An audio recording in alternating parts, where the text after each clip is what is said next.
On nous donne une loi de probabilité de x, variable aléatoire, avec 3 valeurs de xi, moins 4, 8 et une valeur a qui n'est pas connue, et la probabilité que x soit égal à xi. On nous demande de déterminer a, sachant que l'espérance vaut 12. Donc, la formule de l'espérance, c'est somme pour i allant de 1 à 3 dxi fois pi. Donc ici, ça nous donne moins 4 fois 0,1, plus 8 fois 0,5, plus a fois 0,4. Ce qui nous donne moins 0,4, plus 4, plus 0,4a. Ce qui nous donne 3,6 plus 0,4a. On sait par ailleurs que l'espérance de x est égale à 12. On a donc le système 3,6 plus 0,4a qui est égal à 12, soit 0,4a qui est égal à 12 moins 3,6, c'est-à-dire 8,4. Ce qui nous donne a est égal à 8,4 sur 0,4, soit encore 84 sur 4, ce qui donne 21. Donc a est égal à 21. Dans le tableau, ici, je remplace a par 21. On nous demande ensuite de calculer v de x. Alors, on va faire le calcul à la main. V de x, c'est moins 4 moins l'espérance, c'est-à-dire 12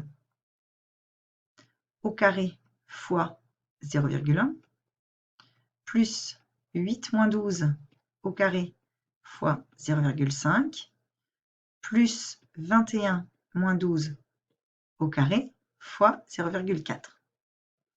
Pour ceci, on va donc, cela nous donne moins 16 au carré fois 0,1 plus moins 4 au carré fois 0,5 plus 9 au carré fois 0,4, 256 fois 0,1 plus 16 fois 0,5 plus 81 fois 0,4, 25,6 plus 8 plus 8,1 fois 4, donc 32,4. Ce qui nous donne 40,4, 41, 46, 66. Et sigma de x, c'est racine carrée de v de x, donc racine de 66. Nous allons vérifier ces résultats à la calculatrice. Alors, nous allons dans la partie statistique, éditer. On va rentrer les valeurs dans une liste 1. Donc, les valeurs seront moins 4, 8, 21. Les probabilités, on les rentre dans la liste 2, donc 0,1, 0,5 et 0,4. Ensuite, on va dans la partie stats, calculer stats à une variable. La liste des valeurs, c'est la liste L1. La liste des fréquences, c'est la liste des probabilités, donc c'est la liste L2. Et on nous demande donc de faire les calculs.